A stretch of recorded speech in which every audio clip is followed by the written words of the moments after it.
एक व्यक्ति की शव यात्रा जा रही थी। गोस्वामी जी महाराज उस शव यात्रा को देख रहे थे। विलक विलाप करती हुई पत्नी भी पीछे खड़ी थी। तभी किसी ने उस पत्नी को जाके कहा, आप गोस्वामी जी को प्रणाम करो, तो गोस्वामी तुलसीदास जी महाराज हैं।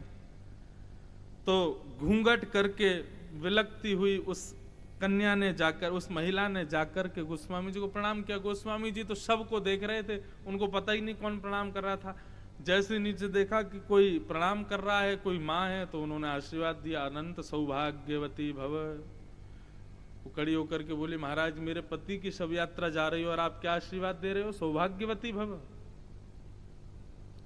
गोस्वामी जी बोले, अब मुख से निकल गया तो मतलब अब राम जी को, तेरे पति को जीवित करना पड़ेगा।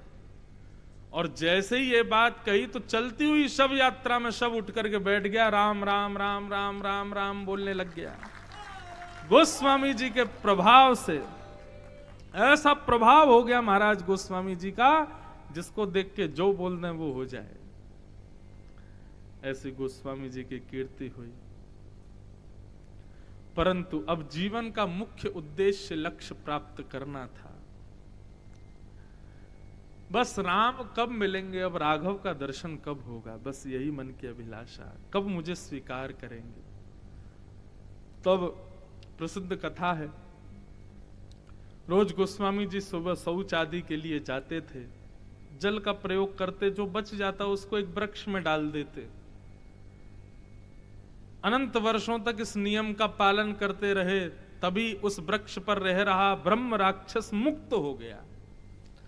गोस्वामी जी के चरणों में प्रणाम किया, बोले महाराज आपकी इस छोटी सी क्रिया से कि आप बचा हुआ जल रोज वृक्ष में डालते थे, इससे मैं ब्रह्म राक्षस था इतने वर्षों कि आपके जल पाकर के मैं मुक्त हो गया। बंधु एक बात कहें, इस बात को अन्यथा मत लीजिएगा, बहुत ध्यान से सुनिएगा। वैष्णव भक्त वृंद चाहे शौच के लिए जाएं, चाहे किसी भी स्थिति में रहें, वो हृदय से वैष्णव है ना, तो वो परम पवित्र हैं।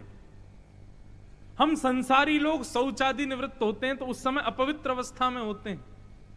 परंतु जब वैष्णव रीति से जब हम भक्त बन जाते हैं, हमारा चित्त रोम रोम जब भक्त हो जाता है, या फिर प्रत्येक इंद्रिय से भगवत स्मरण करने लग जाते हैं, तो हमारे शौचाचार के समय को भी शुद्ध ही समझो। उसमें भी ठाकुर जी को कोई अतिशयोक्ति नहीं होती है। ये शौच के समय अपवित्र संसारी भोगों में रहने वाले लोग होते हैं। एक प्रसिद्ध कथा, गीता वाटिका गोरखपुर, जहां से गीता प्रेस का सब नेतृत्व किया गया, परम बीतराग भगवत स्वरूप भाई जी श्री हनुमान प्रसाद पोद्दार जी महाराज, और श्री हनुमान प्रसाद पोद्दार जी को साक्षात ठाकुर जी के रूप में देखते थे। अत्यंत बीतराग परम विद्वान संत शिरोमणि श्री राधा बाबा, उनको लगता था ये साक्षात भगवान ही है, उनको ही देखते रहते थे। तो श्री राधा बाबा बड़े विद्वान थे। आप लोग कभी गीता प्रेस या गीता वाटिका से यदि जुड़े हैं, वैसे तो आज पूरे भारत में जो कुछ भी हम पढ़ रहे हैं, हमारे शास्त्रों को हम तक पहुंचाने में जितना बड़ा योगदान गीता प्रेस का है, आज हम सब वक्ता भी जो व्यासपीठ पर बैठे हैं, हम सब पर भी गीता प्रेस की कृपा है कि हम लोग ये ग्रंथ आदि पढ़ पाते हैं। तो उन सबको जिन्होंने संजोया, ऐसे श्री हनुमान प्रसाद पोद्दार जी, और उनका नित्य दर्शन करते थे राधा बाबा। राधा बाबा बड़े विद्वान थे, परंतु श्री हनुमान प्रसाद पोद्दार जी से एक बार कुछ अपने संशयों की जिज्ञासा के लिए गीता वाटिका जब गए, अपने ज्ञान का उनको बड़ा भाव था, अपने आगे किसी को नहीं देखते थे। सबने कहा हनुमान प्रसाद पोद्दार जी के पास जाओ, वही आपके प्रश्नों का उत्तर देंगे। तो जाकर के गीता वाटिका में बैठ गए। किसी ने कहा, बोले अभी वो संतों को प्रसाद पवा रहे हैं, आप थोड़ी देर विराजो। राधा बाबा का मुखमंडल ही ऐसा था कि मानो ऐसा लगता साक्षात बृहस्पति आ गए हों, इतने विद्वान।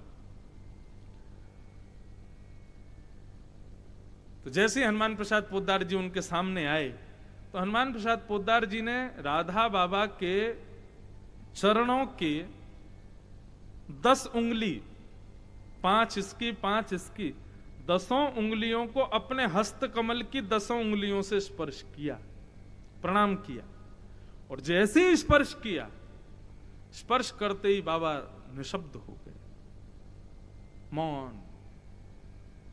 जाने क्या उनको अनुभव हुआ कि फिर बस सदा के लिए वहीं रह गए। वृंदावन, गोवर्धन, श्री राधा, श्री कृष्ण लीलामृत चर्चामृत में सदा तल्लीन रहने लगे। कहां जैसे उद्धव की स्थिति वृंदावन आकर के हुई, वैसी राधा बाबा की स्थिति हो गई। तो मैं ये प्रसंग क्यों सुना रहा हूं? एक प्रसंग मुझे सुनाया गया कि महाराज राधा बाबा जो थे, लोग उनके दर्शन करने जाते थे, उनसे जिज्ञासाएं पूछने जाते थे। तो राधा बाबा एक परन कुटी में रहते थे। एक दिन श्री राधा बाबा महाराज शौच के लिए जा रहे थे। सुबह सुबह शौच के लिए जब वो जाते थे तो एक झाड़ी में एक मैया बैठ करके राधा बाबा को देखती थी, जब वो निवृत्त शौच के लिए जाते थे। अब राधा बाबा बेचारे विरक्त महात्मा थे, ऐसी उस स्थिति में पहुंच चुके थे, उनको फर्क नहीं पड़ता था। लौटते समय वो देख लेते थे कि ये माता यहाँ झाड़ी में बैठ के देखती है, कुछ नहीं, वो चले जाते, अपना स्नान ध्यान करके बैठ जाते। 1 दिन 2 दिन 3 दिन, लेकिन उस माँ का तो रोज का नियम, वो पूरे दिन नहीं दिखती थी, लेकिन जब बाबा शौच के लिए जाते थे तो झाड़ी में बैठ के वहीं उनका दर्शन करती थी। तो राधा बाबा ने तो उससे कभी नहीं पूछा, लेकिन एक बाबा का भक्त था, उसको जब ये बात पता चली, बोले ये माता रोज पूरे दिन नहीं आती दर्शन करने, जब शौच के लिए बाबा जाते हैं तभी क्यों दर्शन करती है। एक दिन उस माँ से कहा, बोले माँ क्षमा करना, आप मेरी बात को अन्यथा मत लेना, पर आप पूरे दिन बाबा का दर्शन करने नहीं आती हो। बाबा बैठते हैं, सबसे मिलते हैं, दुनिया भर के लोग आते हैं, आप पूरे दिन, जब बाबा सुबह शौच के लिए जाते तभी आप क्यों आती हो। तो उस माँ ने बड़े सहज भाव से नेत्रों में अश्रु भर के कहा, अरे नहीं, मैं बाबा को नहीं देखती हूं, बाबा को नहीं देखती मैं, बाबा तो पूरे दिन दिखते हैं। बोले सुबह जब वो शौच के लिए जाते हैं ना, तब पीछे नन्हा सा सांवरा सा बालक पीछे लकुटी लेकर के हाथ में चलता है, मैं तो उसको देखती हूं, मैं तो उसका दर्शन करती हूं। एक नन्हा सा बालक, 2 दतुइयां उसकी, ऐसा किलकिल करता है, इधर उधर पांव मारता हुआ बाबा के पीछे पीछे जाता, मैं उसका दर्शन करती हूं, मैं बाबा को थोड़ी देखती हूं। स्तब्ध हो गए सब। हमारा शौचाचार अपवित्र माना जाता है, लेकिन भगवत भक्त भजनानंदी वैष्णव संत जन वो तो सदा पवित्र हैं। उनके लिए शौचाचार आदि ये सब अपवित्र की अवस्था नहीं है।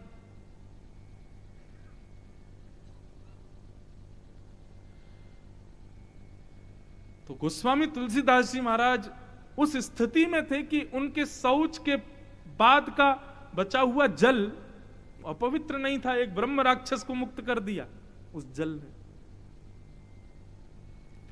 राक्षस प्रकट हो गया, बोले महाराज वरदान मांगो, मैं आपको क्या दूं। गोस्वामी जी बोले एक ही वरदान है, मैं सेवक रघुपति पति मोरे, मेरे राम जी मुझे सेवक के रूप में स्वीकार कर लें, बस और कुछ नहीं चाहिए। मेरे राम जी मुझे मिल जाएं और मुझे कुछ नहीं चाहिए। तब उस जो प्रेत योनि से मुक्त हुआ उसने बताया, बोले महाराज श्री राम जी अगर हमें पता होती कहाँ हैं तो हम प्रेत थोड़े ही होते, हम मुक्त हो गए होते कब के। लेकिन हाँ, हम प्रेतों को जिनसे बहुत भय लगता उनकी हमको खबर रहती है कि वो कहाँ हैं। कौन है? भूत पिशाच निकट नहीं आवे, महावीर जब नाम सुनावे। तो हम प्रेतों को ध्यान रखना पड़ता है। हनुमान जी जिस एरिया में हूं वहां हम नहीं जाते। आजकल हमारे खुफिया प्रेतों ने बताया है कि वो काशी में आपकी कथा सुनने के लिए आते हैं। हनुमान जी आपकी कथा में आते हैं, आप कृपा करके उनसे प्रणाम कर लो, हनुमान जी कृपा कर देंगे तो आपको राघव मिल जाएंगे। गोस्वामी जी महाराज तो आनंदित हो गए, बोले जय हो भैया, परिचय और बता दो कौन से हैं। बोले कि भीड़ आती है आपकी कथा सुनने। बोले हाँ, उसमें दीन हिंसा एक महात्मा आता है जिसके आते 4 लोग भी थोड़े दूर दूर होके बैठ जाते हैं। बोले अरे थोड़ा दूर बैठो, पता नहीं कैसा महात्मा है। बोले हाँ, एक दीन हिंसा व्यक्ति आता है, बोले उसके आते 4 लोग रास्ता खाली कर देते हैं, दूर दूर बैठ जाते हैं, उससे कोई छुपता नहीं है। बोला वही है हनुमान जी, उनके चरण पकड़ लो। गोस्वामी जी महाराज बोले बढ़िया बताइए आपने। आज जैसे ही राम कथा करने के लिए गोस्वामी जी बैठे, धीरे धीरे सब जनता आई कथा सुनने के लिए, तभी वो दीनहीन सा व्यक्ति कंबल ओढ़े महाराज, मक्खियां भिनभिना रही ऊपर, डंडा लिए धीरे धीरे चलता हुआ आया। आकर के कोने में पीछे बैठ गया। गोस्वामी जी की दृष्टि उसी पे। और जैसे ही कथा विश्राम हुई, सबको प्रणाम करते हुए जैसे ही गोस्वामी जी जाने लगे, सब चरण छूमे गोस्वामी जी के, प्रणाम कर करके सब लोग गए।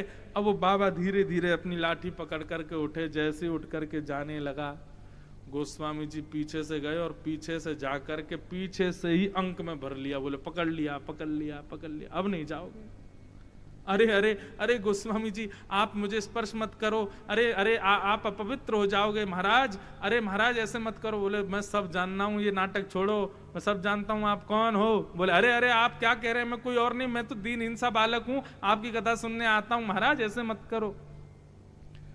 बोले असली रूप में आ रहे हो कि नहीं, कि अभी हनुमान चालीसा गाऊं। जैसे चरण पकड़ करके प्रणाम करने लगे, बार बार सर झुकाने लगे, बोले अब छोड़ूंगा नहीं, अब तो आना ही पड़ेगा। इतने में ही महाराज अतुलित बलधामम हैम शैलावदेहम धनुजवन कृशानम ज्ञानी नाम अग्रगण्यम सकल गुण निधानम वानरानामधीशम रघुपति प्रिय भक्तम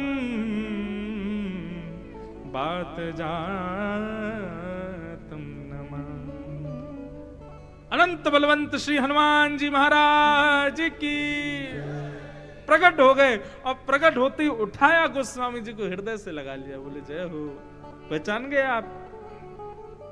हनुमान जी को देख करके गोस्वामी जी का शरीर कंपायमान होने लगा। जिनके गुणानुवाद में वर्णन करता हूं, जिनको मैं, अरे ये राम प्रिय हैं, राम दुलारे हैं, उनको देख करके ही गोस्वामी जी आनंदित हो गए। जय हो भक्त। खूब देर तक निहारते रहे श्री हनुमान जी को। हनुमान जी को चरणों में प्रणाम करके बोले बस अब राघव से मिला दो मुझे, मेरे राम जी के सन्मुख मुझे ले जाओ। बोले गोस्वामी जी दोनों युगल सरकार, दोनों राजकुमार से चित्रकूट में विराज रहे हैं, चलो वहीं दर्शन कराएंगे। गोस्वामी जी महाराज चित्रकूट पहुंचे। कहते हैं एक बार तो मानस गाते गाते ठाकुर जी आए, लेकिन गोस्वामी जी दर्शन नहीं कर पाए। तो हनुमान जी बोले वो आए थे, लेकिन आप तो भाव विभोर होके बैठे थे, दर्शन ही नहीं कर पाए। अब की बार आएंगे तो आपको दर्शन होगा। चित्रकूट के घाट